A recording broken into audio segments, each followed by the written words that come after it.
একটা র্যাফিসকে বাঁচানোর জন্য তার পিছনে দাঁড়াইতে হবে কেন? ভাত পাবেন না, ভাত খাওয়ার কোনো কিছু নাই আপনার, কেন তাকে বাঁচাইতে হবে আপনার? একটা লোক র্যাপ করে তার যাকে র্যাপ করছে তার বাবা মা একটা লয়ার ধরে তার ন্যায় বিচার পাওয়ার জন্য, আর যে র্যাপ করছে সেও লয়ার ধরকে তাকে খালাস করার জন্য। ওই লয়ারদের মা বাবা নাই, ওই লয়ারদের বোন নাই, ওই লয়ারদের বউ নাই, তার মেয়ে নাই, ওই লয়ারদের কোনো সন্তান নাই। একটা র্যাফিসকে বাঁচানোর জন্য তার পিছনে দাঁড়াইতে হবে কেন? ভাত পাবেন না, ভাত খাওয়ার কোনো কিছু নাই আপনার, কেন তাকে বাঁচাইতে হবে আপনার? ওই লয়ারদের প্রতি আমি বলছি, কেন আপনার তাকে বাঁচাইতে হবে? আপনি তো জানেনই সে র্যাপ করেছে, তাহলে তাকে কেন আপনার বাঁচাইতে হবে? শুধু টাকার জন্যে।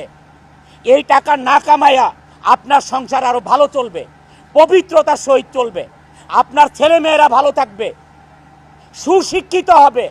খালি সার্টিফিকেট দেখাবেন আমি পাস করছি। এই জন্যে আমি আবারও সবার কাছে অনুরোধ করছি, এগুলির থেকে বিরত থাকেন।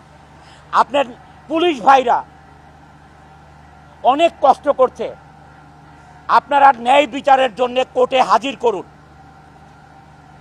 সেনাবাহিনীরা ন্যায় বিচারের জন্য কোর্টে আপনাদের হাতে তুলে দেয়, আপনারাও ন্যায় বিচারের জন্য হাজির করুন। আমি এই কয়দিন ধরে দেখছি পুলিশ ভাইরা অনেক কষ্ট করছেন এবং ন্যায় বিচার করার চেষ্টা করছেন। আমি আপনাদের কাছে কৃতজ্ঞ, আমি সেনা প্রধানের কাছে কৃতজ্ঞ, সেনা প্রধানের ফুল টিমের কাছে আমি কৃতজ্ঞ। আজকে এই ইন্ডাস্ট্রিকে রক্ষা করার জন্য আমি আপনাদের কাছে কৃতজ্ঞ। আর আমাদের বিচারক, মাননীয় বিচারক মহোদয়দের কাছে অনুরোধ, তাদেরকে জামিন দিয়ে দেশের ক্ষতি করবেন না। আর যেই লয়াররা তাদের পাশে দাঁড়ান, দয়া করে দাঁড়াবেন না। আপনারা যেই টাকায় এই অন্যায়ের পথে কামাবেন, এইটার চেয়ে বেশি আপনাদের সংসারে চলে যাবে। বাচ্চা অসুস্থ থাকবে, ক্যান্সার হবে, মা বাবা ক্যান্সার হবে আপনাদের পাপের কারণে। দয়া করে এগুলির থেকে বিরত থাকুন।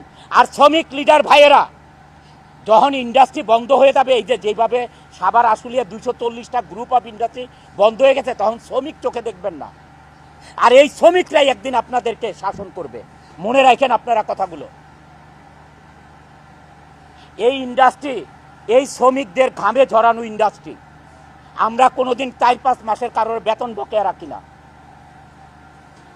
আমার জীবনে যা ইনকাম করছি এইখানে ইনভেস্ট করা, সবার পিছনে ইনভেস্ট করা। আমার কোনো কথায় ভুল হলে মাফ করবেন আমাকে।